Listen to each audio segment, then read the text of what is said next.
नमस्कार फ्रेंड्स, कैसे हैं आप सब। आशा करती हूँ सभी बहुत अच्छे होंगे। मैं पूजा वेलकम करती हूँ आप सभी का आपके अपने यूट्यूब चैनल अंकित वास्तु ज्ञान में। फ्रेंड्स, क्या आप लोग जानते हैं शनिदेव को ग्रहों का राजा कहा जाता है।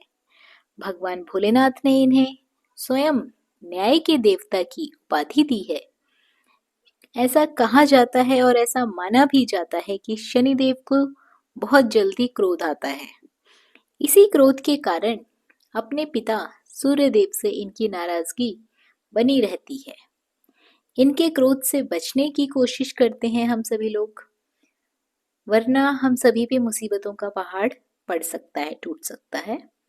इसीलिए इन्हें प्रसन्न करने के लिए कई लोग शनिवार का व्रत भी रखते हैं। व्यक्ति शनि दोष से बचने के लिए, उन्हें शांत रखने के लिए, शनिदेव के प्रकोप से बचने के लिए अनेकों तरह के उपाय भी करते हैं। यदि किसी की कुंडली में शनि ग्रह लग जाए तो वह व्यक्ति को बहुत कष्ट देता है। लेकिन जो लोग शनिदेव की श्रद्धा भाव से, भक्ति भाव से पूजा आराधना करते हैं, उनके व्रत करते हैं, नियमित रूप से उन्हें तेल अर्पित करते हैं, सरसों के तेल का दीपक जलाते हैं, शनिदेव उन पर प्रसन्न होते हैं और उनके दोष उन्हें नहीं लगते हैं। साथ ही शनिदेव की कृपा उन पर हमेशा बरसती है। शनि जब कुंडली से जाता है तो मनुष्य को कुछ ना कुछ देते हुए जाता है। यदि आप लोगों ने अच्छे कर्म किए हैं, शनिदेव की पूजा की है, तो अच्छी चीजें देके जाता है, कोई खुशखबरी देके जाता है। लेकिन यदि किसी ने शनिदेव की पूजा नहीं करी, कभी तेल नहीं चढ़ाया, कभी दीपक नहीं जलाया, तो उस व्यक्ति को शनि का प्रकोप झेलना ही पड़ता है। साथ ही शनिवार के कुछ लोग नियमित रूप से व्रत भी रखते हैं। यदि आप लोग व्रत ना रख पाए तो उन्हें शनिवार के दिन तेल अर्पण जरूर करें। शनिवार के दिन कुछ उपाय किए जाते हैं, उसका वीडियो मैंने अलग से बनाया हुआ है, लिंक आपको डिस्क्रिप्शन बॉक्स में दे दिया जाएगा, आप वहां से चेक कर सकते हैं। इसके साथ ही शनिदेव के व्रत यदि आप नहीं कर पाए, मैं फिर बता रही हूँ, आपको कथा जरूर सुननी चाहिए। आप पूजा कर लें, कथा सुन लें, तो भी आपके ऊपर शनिदेव की कृपा बनी रहेगी। क्योंकि ऐसा माना जाता है कि यदि आपका स्वास्थ्य ठीक नहीं है, आप शनिवार के व्रत ना रख पाए, तो आप पूजा करके कथा श्रवण कर लें, कथा सुन लें, तो आपको पुण्य फलों की प्राप्ति होती है, शनिदेव का आशीर्वाद प्राप्त होता है। तो चलिए फ्रेंड्स, कथा शुरू करते हैं। कथा को अंत तक जरूर सुनिएगा। आशा करती हूँ ये कथा आपको पसंद आएगी। पसंद आए तो वीडियो को लाइक और शेयर जरूर करें। और यदि आप हमारे चैनल पर पहली बार आए हैं, पहली बार ये कथा सुन रहे हैं, इस तरह की जानकारियां आपको भी अच्छी लगती हैं, तो चैनल को सब्सक्राइब अवश्य कर लें। कथा कुछ इस प्रकार है।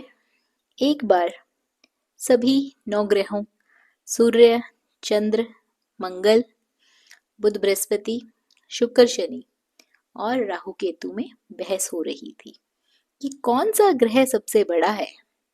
सब आपस में लड़ने लगे।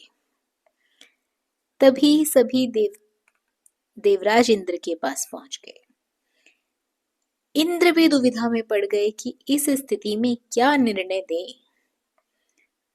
परंतु उन्होंने सभी ग्रहों को सुझाव दिया कि पृथ्वी पर राजा विक्रमादित्य ही इसका फैसला कर सकते हैं, क्योंकि वो बहुत ही न्यायप्रिय राजा हैं। अब सभी ग्रह पृथ्वी पर राजा विक्रमादित्य के पास चले गए और उन्हें अपने आने का कारण बताया। राजा भी उनकी समस्या को सुनकर बहुत परेशान हो गए। उनका चिंतित होना भी लाजमी था, क्योंकि जिसको भी किसी से छोटा बताए वही गुस्सा कर जाए। अब राजा काफी सोच विचार में पड़ गए। सोच विचार करके उन्होंने एक उपाय निकाला। उन्होंने स्वर्ण, रजत, कांस्य, पीतल, शीशा, रागा, जस्ता, अभ्रक और लोहा, इन 9 सिंहासन का निर्माण करवाया। उन्हें उपयुक्त क्रम में रख दिया गया और सभी ग्रहों से निवेदन किया कि वे अपने अपने कर्म अनुसार सिंहासन पर आसन ग्रहण करें।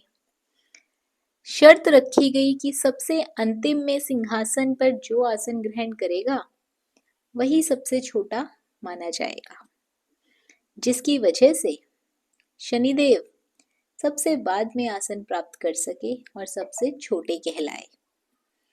क्रोध के आवेश में आकर शनिदेव ने सोचा कि राजा ने ये सब जानबूझकर किया है।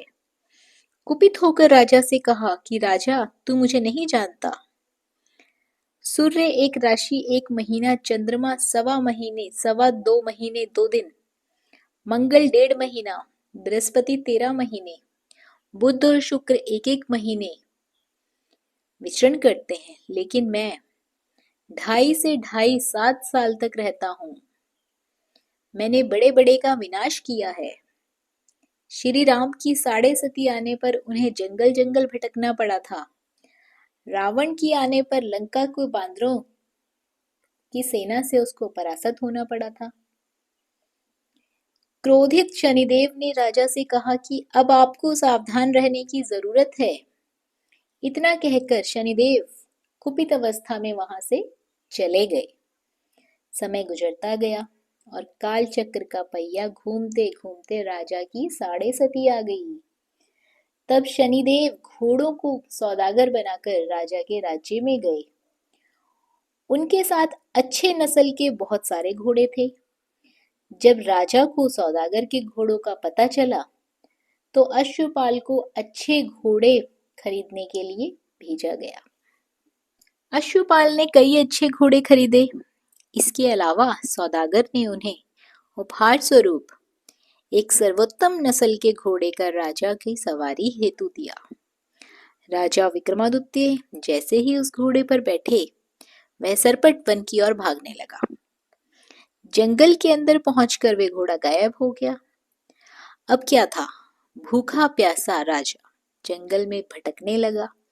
अचानक उन्हें एक ग्वाला दिखाई दिया, जिसने राजा की प्यास बुझाई। राजा ने प्रसन्नता से आकर खुश होकर अपनी अंगूठी उस ग्वाले को देकर वे नगर की ओर चले गए। वहां एक सेठ की दुकान पर पहुंचकर उन्होंने जल ग्रहण किया। अपना नाम विका बताया। भाग्यवश उस दिन सेठ की खूब आमदनी हुई। सेठ खुश होकर अपने साथ उन्हें घर लेकर गया। सेठ के घर में खूंटी पर एक हार टंगा हुआ था, जिसको खूंटी निगल रही थी। कुछ ही देर पर हार पूरी तरह से गायब हो गया। सेठ वापस आया तो हार गायब था। उसे लगा कि वीका ने ही उसे चुराया है। सेठ ने वीका को कोतवाल से पकड़वा दिया और दंड स्वरूप राजा उसे चोर समझकर हाथ पैर कटवा दिए। अपंग अवस्था में उसे नगर के बाहर फेंकवा दिया गया।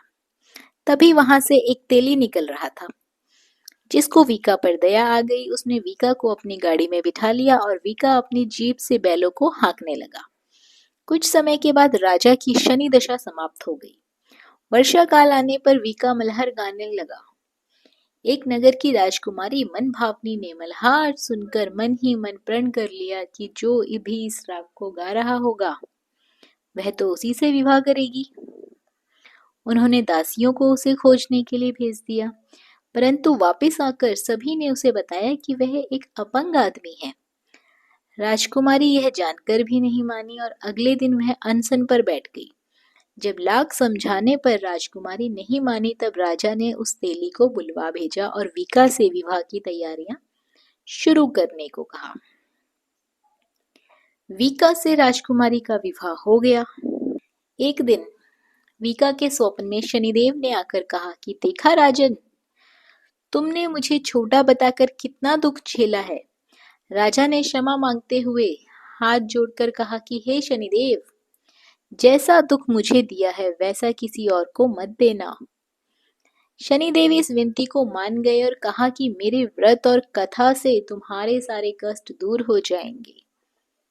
जो भी नित्य मेरा ध्यान करेगा, चींटियों को आटा डालेगा, उसकी सभी मनोकामनाएं पूर्ण होंगी।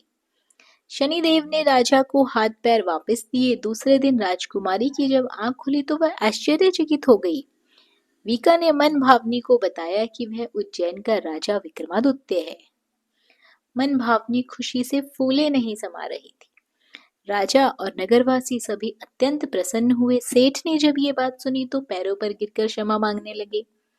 राजा ने कहा कि ये सब मुझे शनिदेव के प्रकोप से प्रभाव से हुआ था, इसमें किसी का कोई दोष नहीं है। सेठ ने निवेदन करते हुए कहा कि मुझे शांति तभी मिलेगी जब आप मेरे घर चलकर भोजन ग्रहण करेंगे। सेठ ने कई प्रकार के व्यंजन से राजा का सत्कार किया। जब राजा भोजन कर रहे थे तभी जो खूंटी हार निकल कर गई थी, वही खूंटी अब हार को उगल रही थी। सेठ ने अनेक मोहरे देकर राजा का धन्यवाद किया और अपनी कन्या श्री कुंवारी से प्राणी ग्रहण करने का निवेदन किया।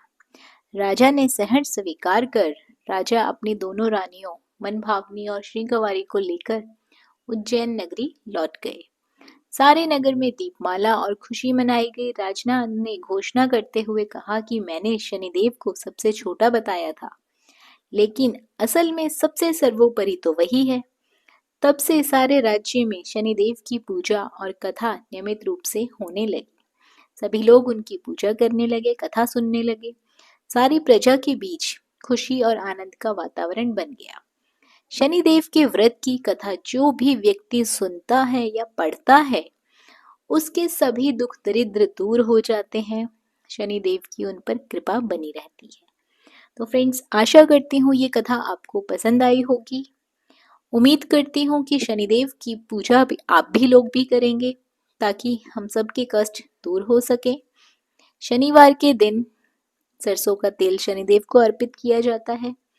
एक दीपक जरूर जलाएं, उसमें काले तिल, काली उड़द, काली दाल और एक सिक्का शनिदेव को जरूर अर्पित करें। ऐसा करने से शनिदेव के प्रकोप से बचा जा सकता है। अन्य उपायों के लिए आप हमारी दूसरी वीडियो देख सकते हैं। तो फ्रेंड्स, वीडियो को लाइक और शेयर करना बिल्कुल ना भूलिए। साथ ही चैनल पर पहली बार आए हैं तो चैनल को सब्सक्राइब कर लीजिए। धन्यवाद।